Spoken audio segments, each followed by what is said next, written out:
Hallo und guten Tag. Ich heiße Veronica Trapani und willkommen zum Global C.R.E.D. Deutscher Rundtisch Virtuelles Lernen im Jahr 2020.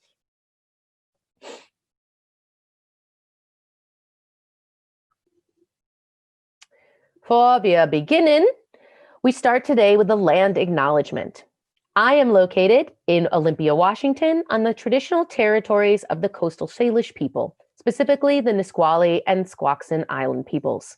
My co-presenters are located in Clarkston, Michigan, on the traditional lands of the Assiniboine, Mississauga, and Sauk peoples. We thank you for the continued work of our tribes and work to fully incorporate all that we do with our government-to-government relations.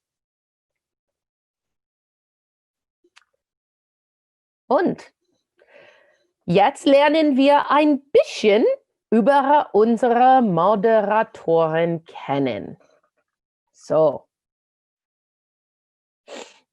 Wir beginnen mit der Annie. Ich heiße Annie Lemieux und ich bin 15 Jahre alt. Ich habe Deutsch für 3 Jahre studiert, 2 mit der wunderbaren Frau Trapani. Dankeschön, Annie. Und Jake, bitte stell dich vor. Ich heiße Jake und ich bin 15 Jahre alt. Ich habe Deutsch für 3 Jahre studiert. Und danke. Und endlich Courtney. Ich heiße Courtney. Ich bin 15 Jahre alt und ich habe 3 Jahre Deutsch gelernt. Ganz gut. Dankeschön, Courtney. Und ich heiße Veronica Trapani. Ich bin World Languages Program Supervisor bei OPSI, Office of the Superintendent of Public Instruction, here in Washington State. So, wir beginnen mit ein bisschen Deutsch. Diese Fragen sind ein bisschen einfacher für meinen Schüler. Ja? So, virtuelles Leben. Alle meine Schüler dieses Jahr, von letzten Jahr, sie lernen jetzt Virtuellen, aber sie haben auch ein bisschen persönlich auch gelernt. So, wir diskutieren die Vorlieben und die Abneigungen, dass sie haben passiert. Okay, so, was magst du lieber in einem persönlichen Klassenzimmer, Annie? Ich mag den sozialen Kontakt sehr viel. Ich spreche gern mit meinen Lehrern und meinen Schülern. Es ist auch einfacher, in einem persönlichen Klassenzimmer zu lernen. Ich denke auch so, genau. Und Jake, was magst du lieber in einem persönlichen Klassenzimmer? Ich sehe gern meine Freunde persönlich und ich mag besser in einem persönlichen Klassenzimmer. Genau, es ist schwieriger, Deutsch zu sprechen, Englisch zu reden miteinander, wenn man nicht in einem ganzen Klassenzimmer ist. Ja, ich verstehe. Und Courtney, wie fühlst du dich? Ich mag gern personenlichen Lernen für die Prüfung und der Examen. Oh ja, das ist schwierig. Man allein Prüfungen und Examen zu schreiben. Ja, es gibt viele Distractions, ja. Und auch, es ist ein bisschen ledig, ja. So, ich verstehe euch. Was magst du lieber als virtuelles Lernen, Annie? Ich mag sehr viel, dass Mittagessen eine ganze Stunde dauert. Das ist super für mich. Mittagessen ist zu kurz persönlich. Ich mag auch, dass es sicherer ist. Ich will mich Covid nicht einfangen. Ja, genau, es ist ganz sicher und alle haben ein bisschen mehr Zeit zum Essen und Trinken und relaxen oder chillen. Ja, ich verstehe das. Und Jake, was magst du lieber als virtuelles Lernen? Ich schlafe gern aus und ich denke, dass virtuelles Lernen sicherer ist. Genau. In unserer Corona-Zeit. Es ist sicherer, zu Hause bleiben und ja, und man kann auch ein bisschen mehr schlafen. Und Courtney, was denkst du? Ich mag gern Virtuelles lernen für jeden Tag Arbeit. Ich mag Mittagessen auch. Genau. Und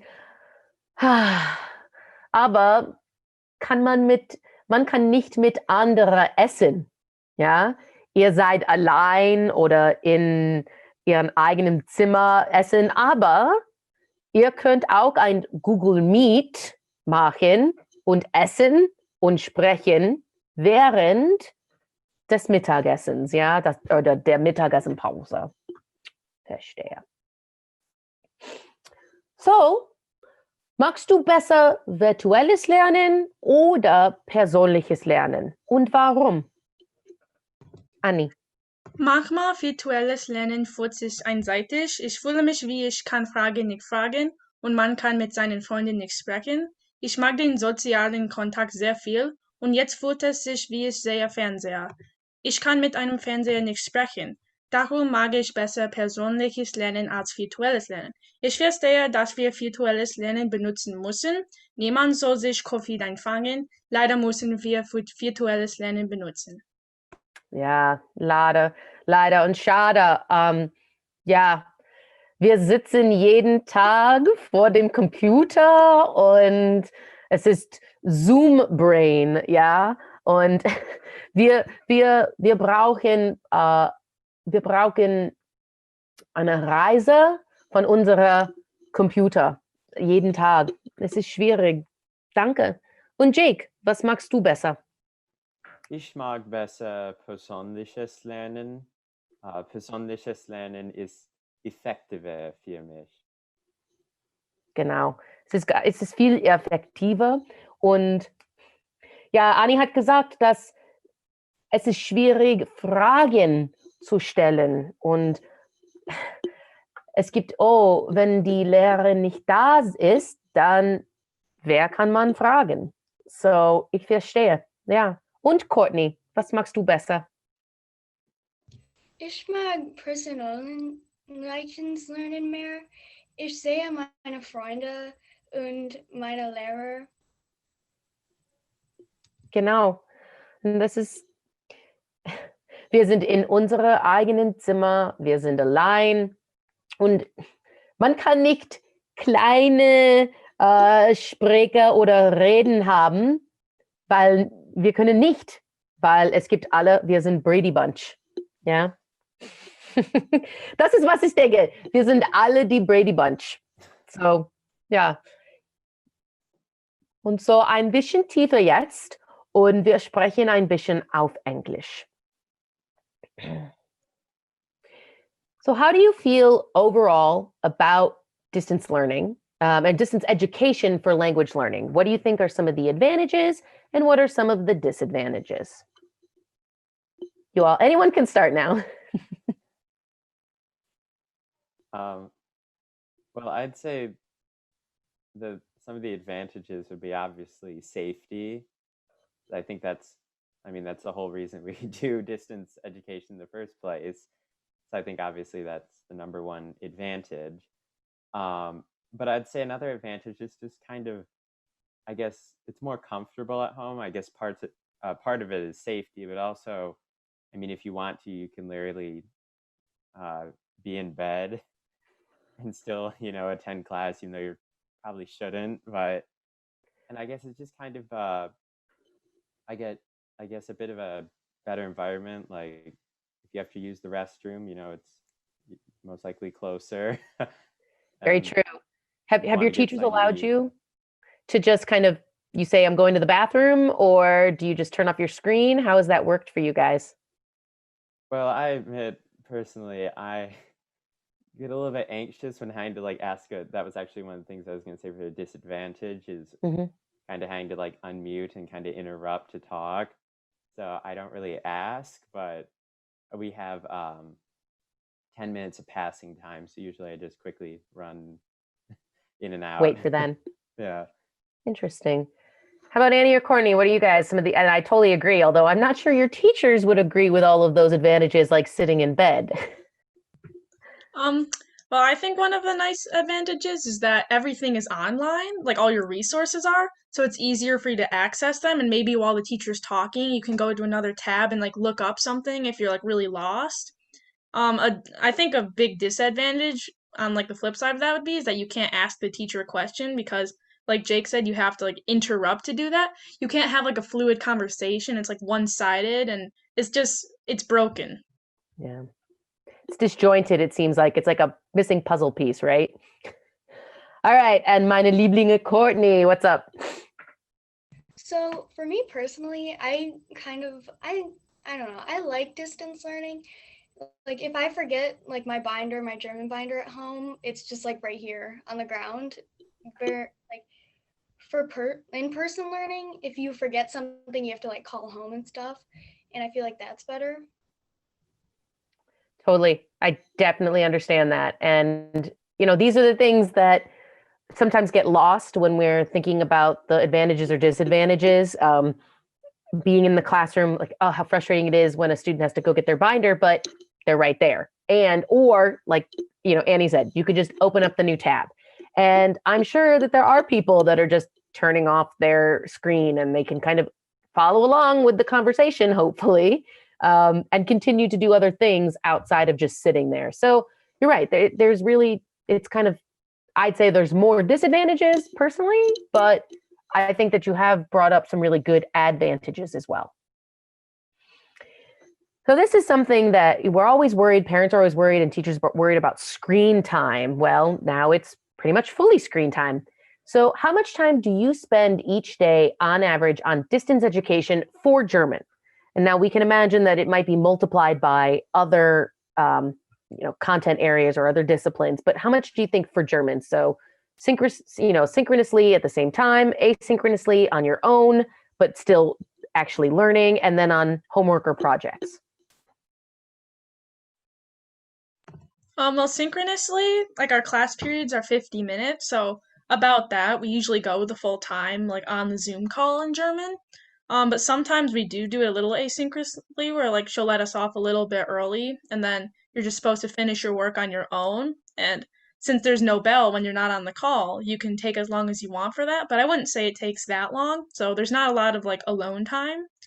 And then for homework, we get like maybe 10 minutes a night, like less than that. Like it's not a lot of homework for German, so you don't have to spend that much time looking at your computer screen for it once class ends. And what type of homework are you getting now that might be different from when you were in person? We have an online textbook and it has activities like within it that you type on to do versus like writing it out on a lined piece of paper following along with the textbook. So basically that, and then you just submit them when you're done and then they get graded. Courtney, Jake, anything different for you? For me personally, excuse the noise, sorry. The homework that I have to do that's different for virtual learning is more book stuff.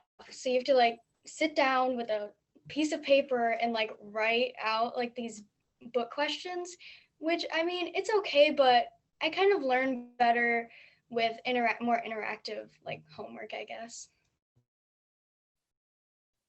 Yeah, I was gonna say that comparing like the amount of time, like what's changed, really the time itself hasn't changed, but more of the type of work we're doing has changed more of, because as Courtney said, it's a lot more book work, especially like a lot of it we use, what is it? It's like the online version of the textbook, but it gives you like a little question at like the end of it, or questions, and you have to like fill in the blanks basically, is a lot of them. And so like that's kind of the same type of homework we've had throughout the whole time, and we didn't usually have that before. But I mean, I'm kind of thankful now that they do have an online version of the book for you guys, because otherwise this would have been really difficult to try to, making sure, how does everyone have a book? What happens if something happens at home? How do you get a new book?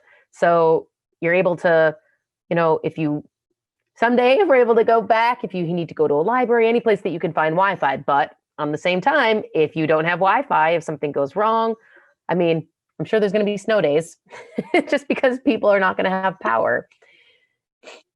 So how effective has remote learning been for you? And I want you to think about this in the context of German and your language learning classes.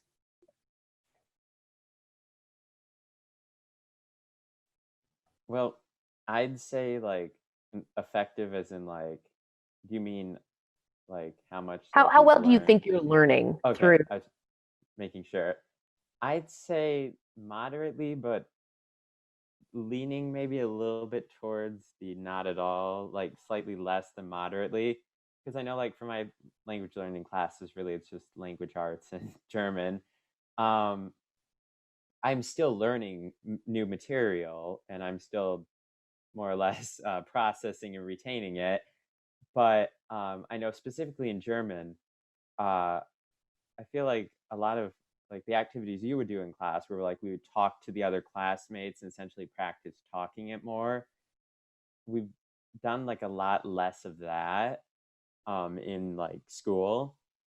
So even though like we had a few like repeat after me type things, so we were still saying the words and practicing pronouncing them. It's kind of different than actually like trying to talk to someone else. So that's where I lean, like the actual speaking of the words, because like writing it and reading it, that hasn't been affected that much because it's still the same like kind of workbook type of work. But I guess the speaking and hearing parts have definitely, I would say, have been negatively affected by that.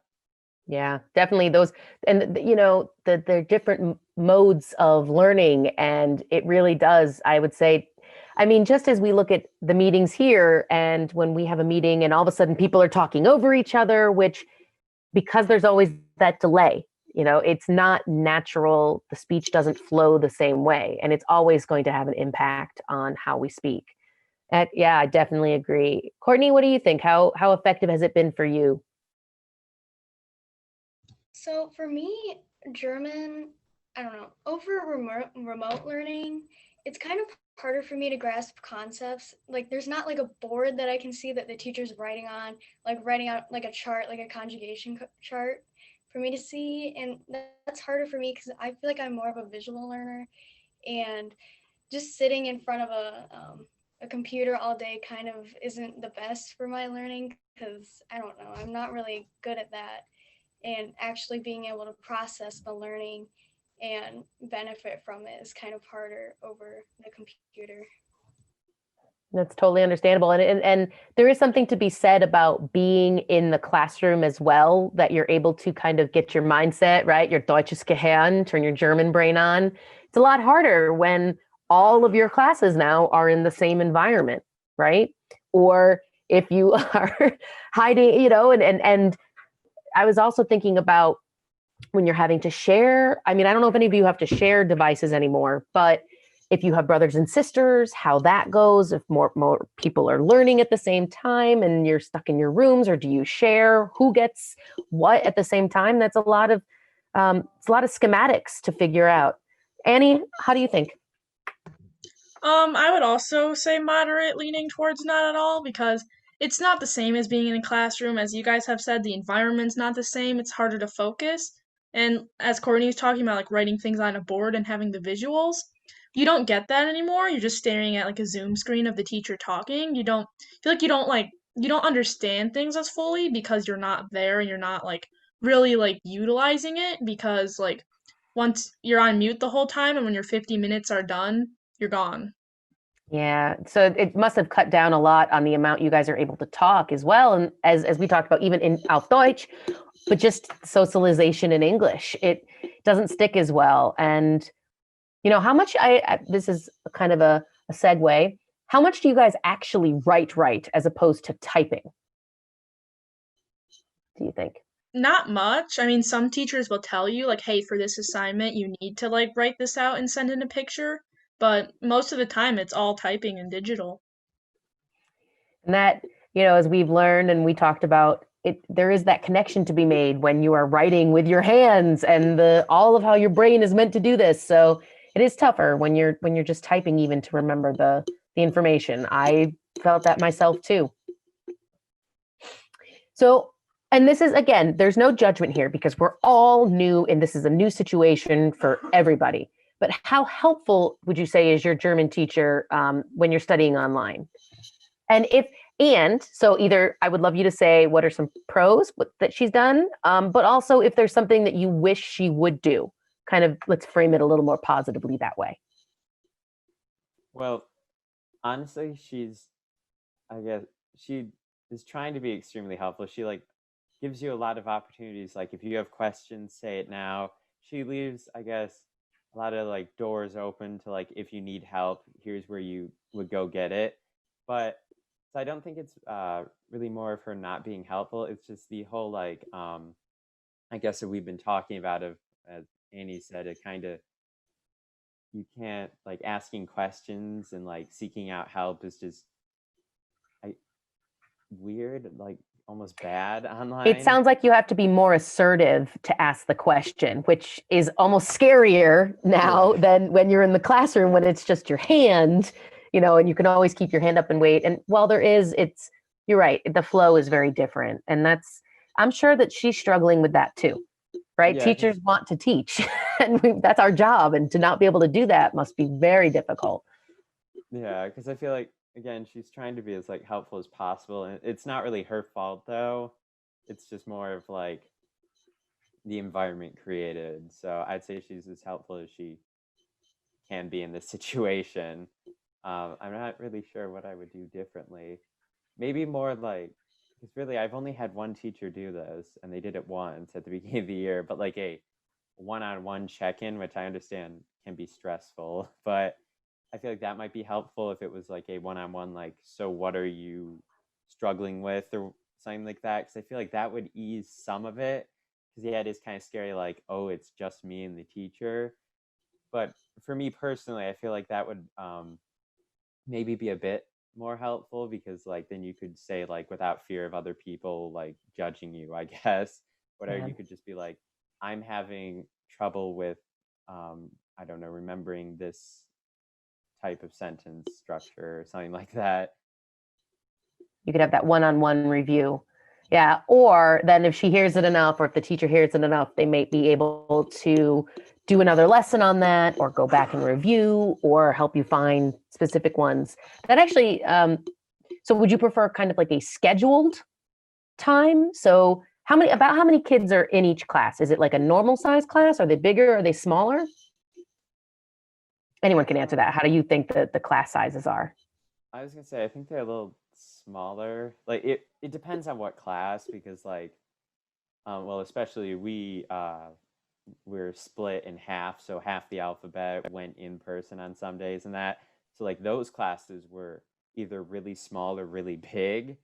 But I feel like for German, I feel like the class is a bit smaller because the electives usually have smaller classes, I've noticed. But I think compared to like usually we have like, 20, 25 maybe. I think there's like somewhere between like 15 and 19 or something like that. Like slightly smaller, not too small, but definitely on the smaller side. So if a teacher, and I don't know how your other teacher did it, but if they were to, and this might also be a way to assess if you needed to take a speaking, like a one-on-one speaking test or quiz, was it like a scheduled time? So it was, Jake, you show up at 8:05, and if you miss it, then you miss your time. Was that it? Or was it just kind of hanging out in your own breakout rooms? Well, it was kind of, so I should probably explain, this teacher has a student teacher. So it was my history teacher. So he was able to actually like, it was during class time, he'd say our name. He, I think, went in alphabetical order. I'm not sure, but I feel like he did. And basically he would go like, he would send your name in the chat, and when you'd see it, he like created a special breakout room. So you click and it was just him and you for like, I don't know, I think 2 to 5 minutes. Like it wasn't too long, but it was just kind of like a, how are you? Is there anything I can do to help you? Which I think I just was like, not really. But the thought was there at least. Yeah, no, that's a great technique. And I'm sure some of our watchers will have not thought of doing that. And it might be something that they can, hearing it from a student, and that it was maybe wasn't as helpful, but that it's something you would like to see from other teachers, that's totally another option. Annie or Courtney? So our teacher, she's doing what she can with what she has, and I commend her for that. She's doing a great job. But since it's online, it's a lot of like go like watch somebody else's ed puzzle, go do somebody else's Quizlet. There's not a lot of like her explaining things to you and her doing things, which for me it's helpful when the teacher like writes on the board and like explains like, hey, this is what I mean with this instead of just watching the videos. The videos are nice, but I feel like they should be more supplementary and you should have the actual like teacher explaining it to you first. Yeah. And it's got to be difficult. As most of our German teachers or language teachers would know, teaching all different levels, the different, what we call preps, German 1 through 5, that's really stressful. And that's a lot to have to plan. And it's a lot to plan while you're actually in class, but then to find all the virtual things, I'm sure that's also part of the reason. Courtney, anything you want to add? Yeah, our teacher, I really like that she hasn't given us many assessments. Like she gave us, I think, one quiz when we were in person. So we were able to like sit in the German classroom, like you said earlier, like have that German brain, that German mindset. And that really helped me because I was like ready to learn. But she hasn't had us do like any presentations like online, which is really good for me because I get anxious like trying to present like that. So I think she's just doing a good job of not making us like stress over German assessments.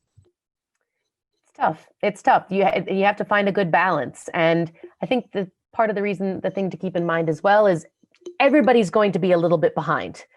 So if everybody's behind, really, is anybody behind? We set the standards as to what we want our students to get to. So if we have to change those, then we change those. It's a lot better to be alive, right? So that we can be in German 4 or German 5 or college. So to move on. Okay. So I guess this is rounding out some of our last questions, but do you enjoy learning remotely? And I feel you guys might be more in that maybe. And if there is something you would change, what would you change as our last question, as our sum?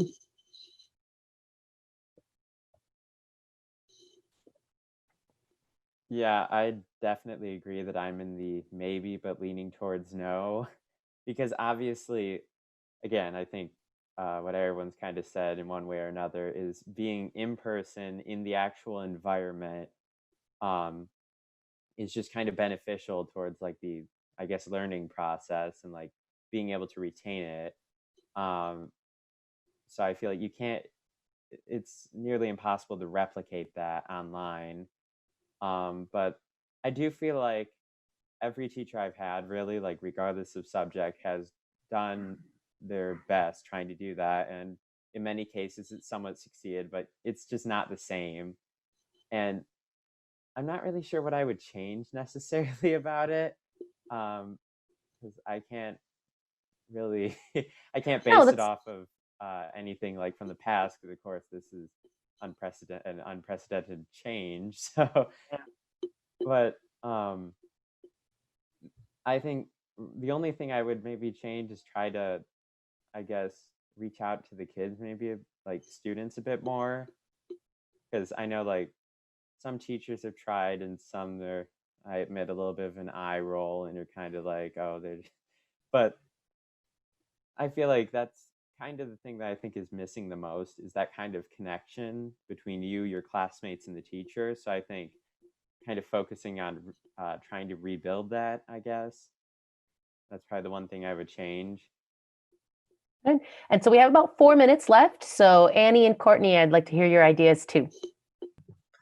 I would also say that there's quite a few challenges to it. Of course, some of it can't be helped, such as being in the actual classroom. You can't do that, so unfortunately, there's some things that you're never going to get back as long as you're virtual, but I mean, I like that it's safer. I was kind of scared when we went into school each day, and I brought like a bag of like wet wipes with me, and I would like wipe my things down between classes because I was terrified. Like in my math class, every single day we were in there, there was a new seat that was empty because somebody was quarantined. So just having that visual was very frightening. And I do think that a lot of teachers, they might want to check in on their students' mental health a little bit more because we're in a pandemic. It's very scary. Everybody's scared, and they could just, like think about that and understand that their students, they're not doing how they would do normally. And trying to like push through all the curriculum they normally would might not be the best idea because of this, because that's just going to put more stress on everybody. And you just got to like sit back and say like, "Hey, we get through what we get through, and that's okay. Everybody's in the same boat right now. It's okay." Agreed. Courtney, any final thoughts? Yeah, Annie, you made a really good point about like the whole safety aspect. Virtual learning, it has its challenges, but I feel like it's feasible. Like for now, it's just what we have to do to ensure everybody's like safe. Like, I don't know, the likelihood of being exposed in person is so like, I mean, you can't be 6 feet apart from everyone at all times. Like I was exposed on the first day of school to the coronavirus, and it's just, I feel like everything's going to get overloaded if we continue in-person learning, and I feel like remote learning is probably, I mean, I'm still a maybe on it, but I'll do it for everyone. I agree. There's, as they say, it's better to skip one Thanksgiving than not have any more Thanksgivings together as we look ahead to this month, or in the past when people are watching this. So I just want to say that I am super proud of you all for coming in and doing this, being 15 and 14 and 16 and these ages. And just, I love hearing your thoughts. I think it's really important that teachers hear your thoughts, administrators, other language learners. And if anyone needs to get in contact with me, these are the ways. And then we would like to say, vielen Dank für Ihre Aufmerksamkeit. Tschüss.